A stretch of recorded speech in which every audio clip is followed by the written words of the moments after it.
news of the massacre reached Rome like lightning tearing through the sky on a tranquil night. 20,000 men, 3 complete legions, annihilated in the shadowy forests of Germania. Emperor Augustus, the most powerful man in the world, wandered through the corridors of his palace, beating the walls with his fists, screaming in agony, "Quintilius Varus, give me back my legions." But the legions would never return.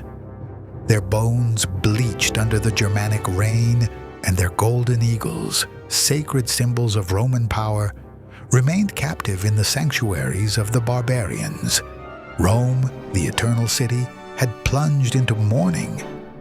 The most formidable military machine of the ancient world had been shattered by tribes the Romans considered barely above wild beasts. The shame was unbearable, the fury uncontainable, and in that cauldron of intense emotions was forged a silent but implacable promise. There would be vengeance.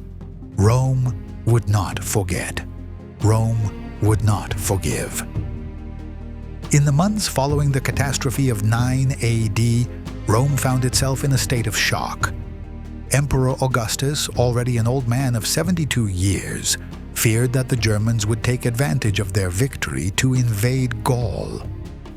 He urgently ordered the Rhine frontier to be reinforced, sending his best generals and legions to prevent any barbarian incursion into Roman territory.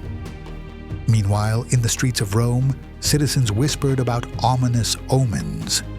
It was said that statues of Augustus had been struck by lightning, that the Lares and Penaes, protective gods of Rome, wept tears of blood. The emperor ordered expiatory sacrifices to the gods, but in his heart he knew that German blood would be the only offering sufficient to wash away the shame of Teutoburg. "Germania must be punished," Augustus declared before the Senate, "but the time for retribution must be chosen with wisdom, not with haste." That wisdom dictated that Rome must first secure its frontiers and reorganize its forces. Legions 17, 18, and 19, destroyed at Teutoburg, were never reconstituted, their numbers never used again, as if erasing their memory could expiate the disaster. In their place, Augustus ordered the creation of new legions, trained specifically for the type of warfare that awaited them in the dense Germanic forests. In 14 AD, Augustus died, and his stepson Tiberius ascended to the imperial throne. The new emperor knew Germania better than anyone. He had spent years fighting on its frontiers and understood both the terrain and the mentality of its inhabitants. He knew that revenge would require an exceptional man, someone who combined political cunning with brutal military effectiveness. That man was Germanicus Julius Caesar, nephew and adopted son of Tiberius. Young, charismatic, and brilliant, Germanicus represented the best of Rome. Noble by birth, cultivated in arts and letters, but fierce in battle.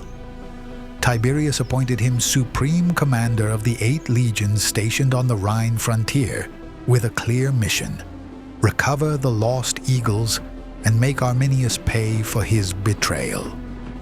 In the spring of 14 AD, barely weeks after Augustus's death, Germanicus crossed the Rhine with 4 legions and auxiliary troops, an army of more than 30,000 men.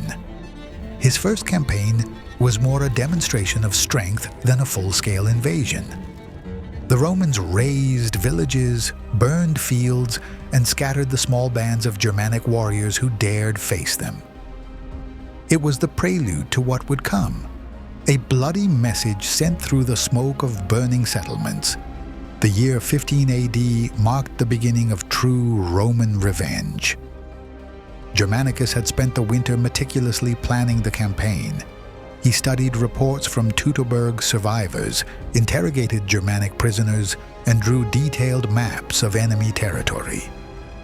He would not repeat Varus's mistakes. He would not underestimate Arminius, nor allow himself to be trapped in the swampy Germanic forests. This time, the strategy would be different. Instead of marching with his entire army through dangerous forest paths, Germanicus divided his forces.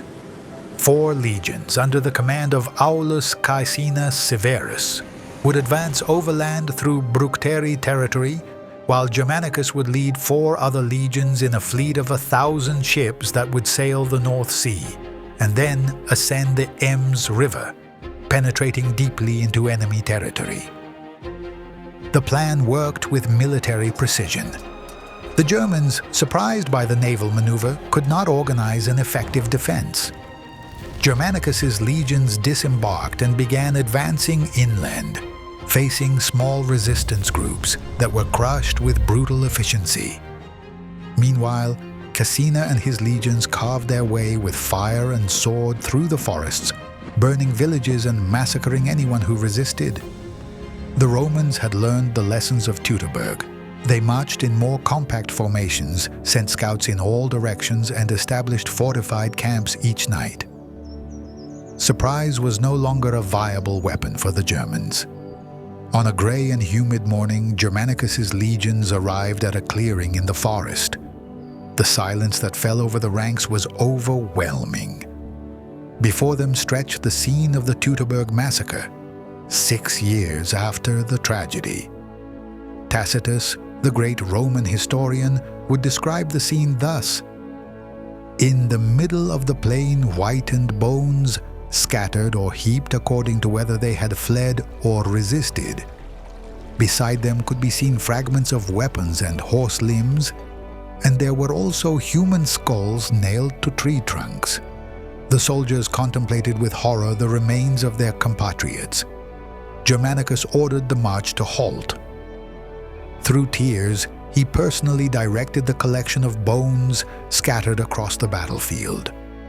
The legionaries, many of whom had lost friends or family in the massacre, worked in silence, gathering skulls pierced by Germanic spears, fragments of rusted armor, bones that had been gnawed by wild animals. That night, under torches that illuminated the forest with a ghostly glow, Germanicus pronounced the funeral eulogy for the fallen. The bones, impossible to identify individually, were buried in a communal mound. Over it, Germanicus placed the first turf, initiating a ritual that each soldier would continue, adding earth and stones until creating a visible monument, a testimony that Rome had not forgotten its lost sons. The ceremony had a profound impact on troop morale. They no longer fought only for conquest or glory. Now they sought justice for their massacred brothers, whose spirits seemed to watch them from the dark recesses of the forest, begging for vengeance. The army continued its advance, burning and sacking everything in its path. The Germans, unable to face the Roman military machine directly, resorted to guerrilla tactics, attacking small detachments and quickly retreating into the forest thickets. But Arminius, the architect of victory at Teutoburg, knew he could not defeat the Romans through minor skirmishes. If he wanted to preserve his position as leader of Germanic resistance, he needed a significant victory. The opportunity came on the banks of the Visurgis River, present-day Weser. Arminius had gathered a large army of warriors from various tribes, motivated by fear and hatred of the invaders.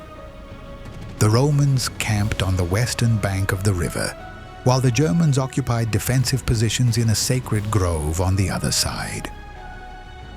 During the night, Germanicus was informed by a Germanic deserter about Arminius's dispositions.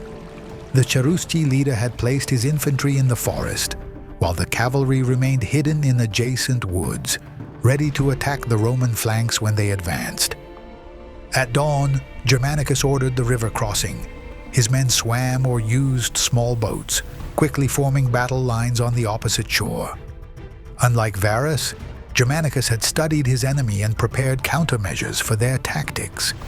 He deployed his own cavalry in extended formations to protect the flanks, while the infantry advanced in tortoise formation, with shields interlocked forming an impenetrable wall. When the Romans entered the forest, the Germans launched their attack. Thousands of warriors emerged from among the trees, howling like wild beasts, wielding their long spears and wooden shields painted with tribal symbols. The initial impact was brutal. The first Roman line wavered under the ferocity of the assault, but discipline and training prevailed. Centurions shouted orders, maintaining unit cohesion even in the midst of chaos. The battle developed in multiple foci along an irregular front, dictated by the nature of the forested terrain. At some points, the Germans managed to penetrate Roman lines.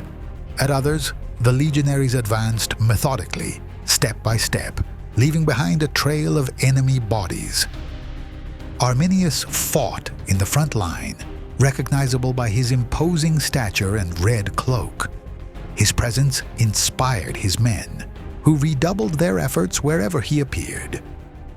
Germanicus, equally conspicuous with his golden armor and purple cloak, personally led his troops, exposing his life like any common soldier. The turning point came when the Germanic cavalry, hoping to surprise the Romans on the flanks, was in turn surprised by auxiliary cavalry units that Germanicus had strategically positioned.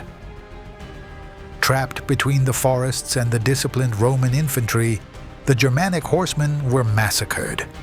Their defeat sowed panic among Germanic ranks, which began to crumble. Arminius, wounded in the arm by a Roman javelin, tried to regroup his forces, but it was too late. The retreat became a rout, and the Germans fled toward the swamps and denser forests, where the Romans could not pursue them effectively. Germanicus ordered the pursuit to halt at nightfall, conscious of the dangers of unknown terrain. That night, while the legionaries celebrated their victory, the defeated Germans retreated inland, carrying their wounded and leaving behind hundreds of corpses as testimony to Rome's vengeful fury. While Germanicus reaped victories on the battlefield, fortune did not smile equally on all Roman forces. Aulus Caecina Severus, commanding 4 legions, was returning toward the Rhine when he was forced to take a route through swampy terrain known as the Long Bridges, a series of wooden walkways built years before by General Lucius Domitius over treacherous marshes.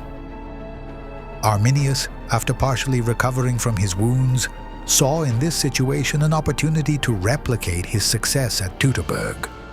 Knowing the terrain, he led his men by alternative routes to get ahead of the Roman column. The Germans destroyed sections of the walkways and diverted watercourses to flood the terrain even more, turning the path into an impassable swamp. When Caecina and his legions reached the Long Bridges, they found themselves in a precarious situation, similar to what Varus had faced 6 years before. Carts sank in the mud, men advanced with difficulty, and the column stretched for kilometers, vulnerable to attacks from surrounding forests. The Germans were quick to attack. From the safety of elevated and dry ground, they launched a rain of projectiles on the Romans stuck in the mire. The situation worsened by moments. Many soldiers, remembering the horrors of Teutoburg, began to show signs of panic. But Caecina was not Varus. A veteran of countless campaigns, he kept calm in the midst of chaos. He ordered his men to abandon carts and non-essential supplies to lighten the march, and used the drier sections of terrain to establish a fortified camp for the night. During the darkness, the Germans intensified their attacks, trying to break Roman defenses. They threw burning torches over the palisades and attempted to scale the camp walls. The Romans responded with a rain of javelins and stones, keeping the attackers at bay. The situation seemed desperate. In his tent, Caecina had a disturbing dream. He saw Quintilius Varus, bloodied and covered in mud, emerging from the marshes and trying to drag him toward the depths. Waking startled, the general gathered his officers. Varus was defeated because he forgot he was Roman. He told them, "We will not make the same mistake." At dawn, Caecina ordered a bold sortie. Instead of continuing the retreat through the swamp, where the Germans had all the advantages, he launched a surprise attack against enemy positions. The legions, formed in wedge, charged against the unprepared Germans who expected the Romans to continue their painful march through the mire. The ferocity of the Roman attack surprised the Germans. Accustomed to fighting against a defensive enemy, they were not prepared for the intensity of the Roman offensive. Caecina personally led the charge, his sword tearing flesh and bone, inspiring his men with his valor. The battle was brief but bloody. The Germans, disorganized by the surprise attack, were pushed back toward the forest. Arminius, trying to regroup his forces, received another wound, this time in the leg, and had to be withdrawn from the battlefield by his personal guards. With the enemy in retreat, Caecina reorganized his legions and continued the march toward the Rhine, this time by a safer, though longer route. He had barely escaped a second Teutoburg, turning a potentially disastrous ambush into a tactical victory that saved 4 legions from annihilation. The campaigns of 15 AD concluded with a favorable balance for Rome. They had inflicted severe defeats on Germanic tribes, recovered territory lost after Teutoburg, and demonstrated that Roman military might remain formidable. But a crucial objective still remained: recover the lost legionary eagles, sacred symbols whose capture represented the greatest humiliation for Rome. Germanicus dedicated the campaign of 16 AD to this purpose. Again, he used naval strategy, transporting his legions by sea to the mouth of the Ems. From there, he advanced inland, this time heading toward Angrivari territory, allies of Arminius during the Teutoburg massacre. After several minor skirmishes, the Romans reached a fortress where, according to local informants, one of the lost eagles was kept. The fortress was well defended, situated atop a hill and surrounded by a palisade of logs. The defenders, conscious of the symbolic value of their trophy, were prepared to fight to the death. Germanicus ordered a full siege. The legions built assault ramps, mobile towers, and catapults. For days, the Romans bombarded Germanic defenses with stone projectiles and incendiary arrows. The fortress began to burn, but the defenders refused to surrender, preferring to die among the flames rather than surrender the eagle. Finally, after a week of siege, the Romans launched the final assault.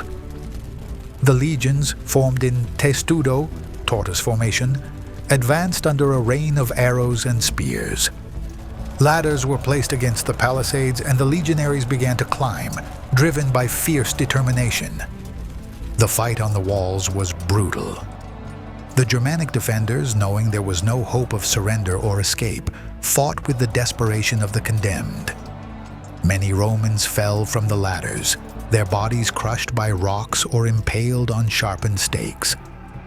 But for every Roman who fell, 2 more took his place, driven by the vision of the eagle that waved provocatively over the fortress.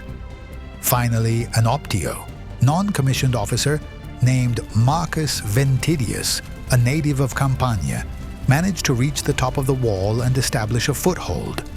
His comrades hurried to follow him, and soon dozens of legionaries were fighting inside the fortress, opening the way for hundreds more who entered through breaches in the defenses.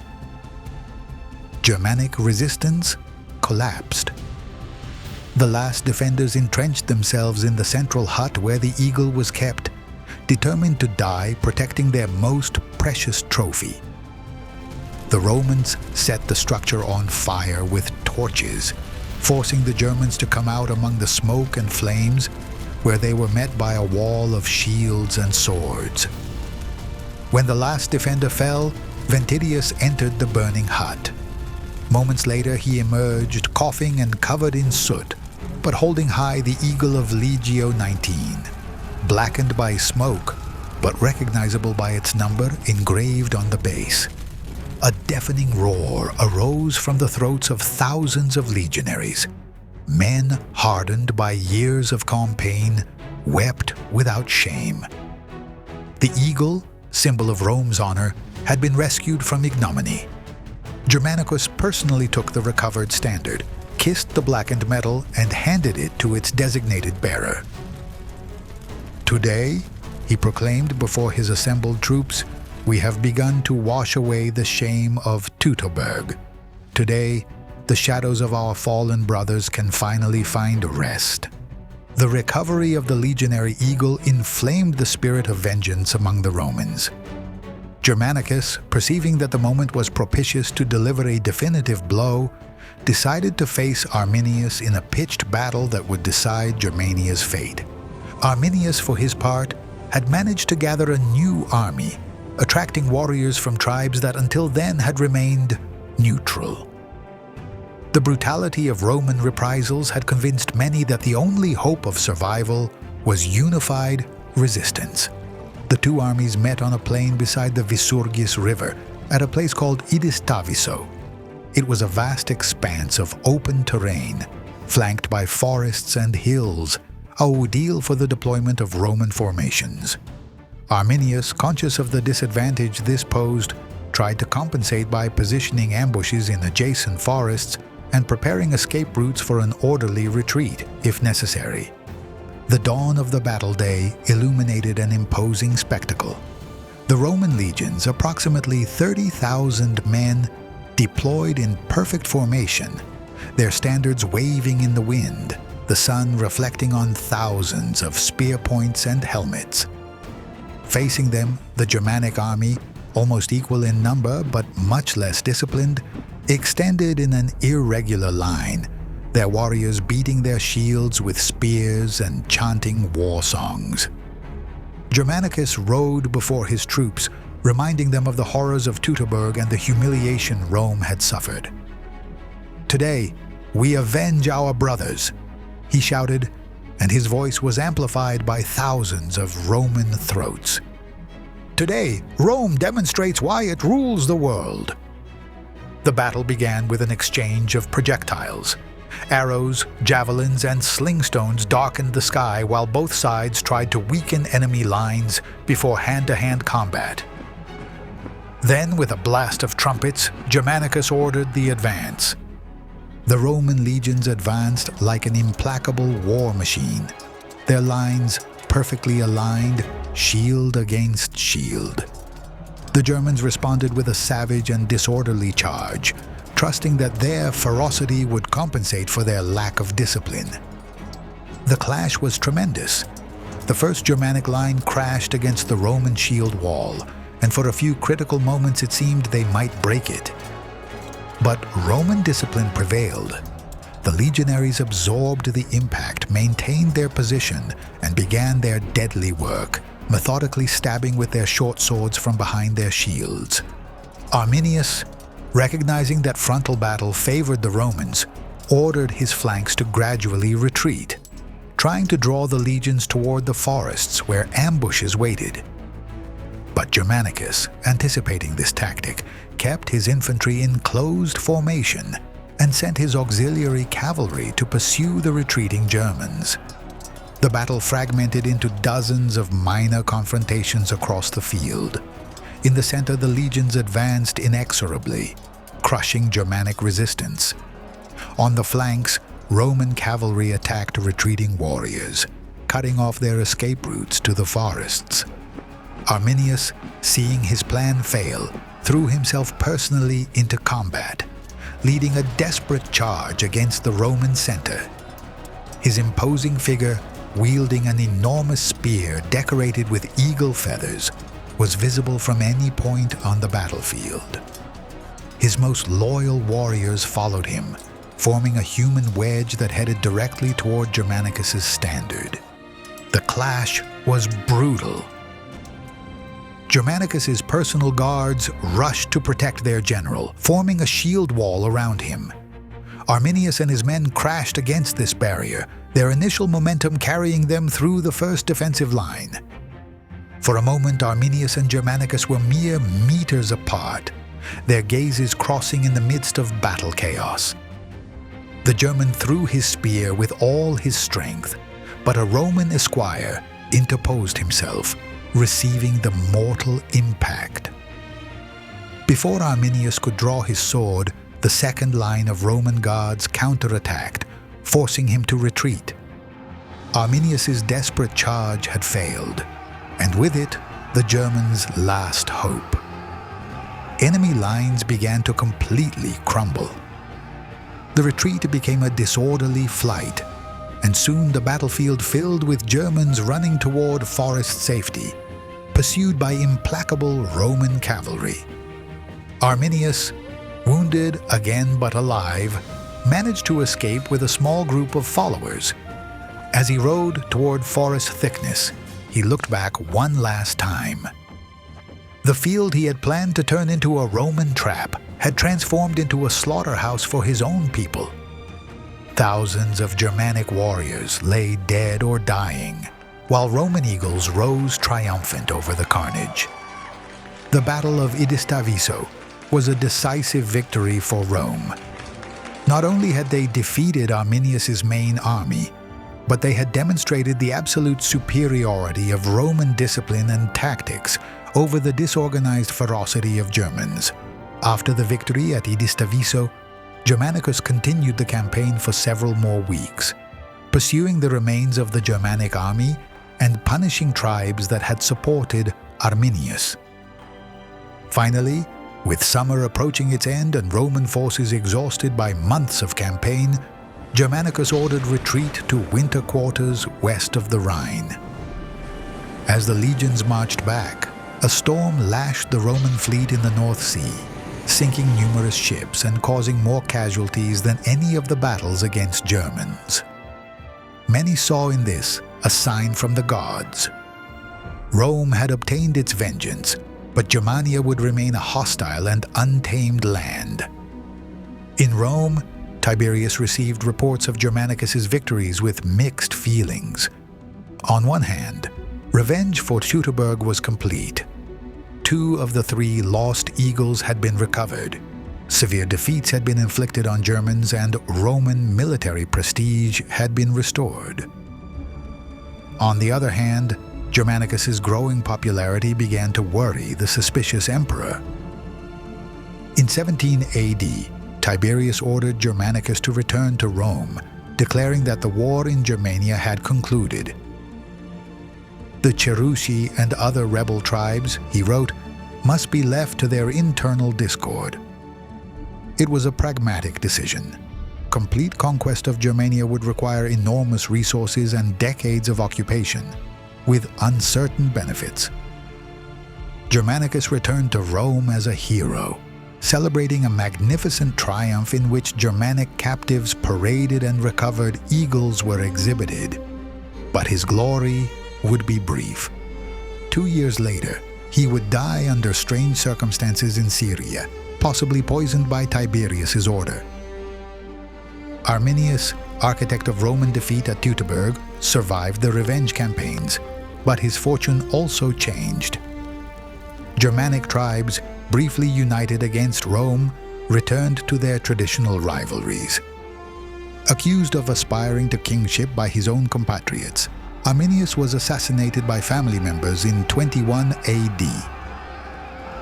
Rome's revenge had been terrible, but incomplete. Germania would never become a Roman province. The Rhine would remain as the empire's frontier for centuries, and Teutoburg's legacy would endure in the collective memory of Romans and Germans. For Rome, Germanicus's campaigns demonstrated that even the most catastrophic defeats could be avenged. The discipline, organization, and implacable will that had built the ancient world's greatest empire remained intact. Rome had bled, but Rome had recovered. For Germans, resistance against Rome became a symbol of national identity that would endure through centuries. Arminius, known in German as Hermann, would be venerated as Germania's liberator, the man who had defied the world's most powerful empire and, despite his eventual defeat, had managed to preserve his people's independence.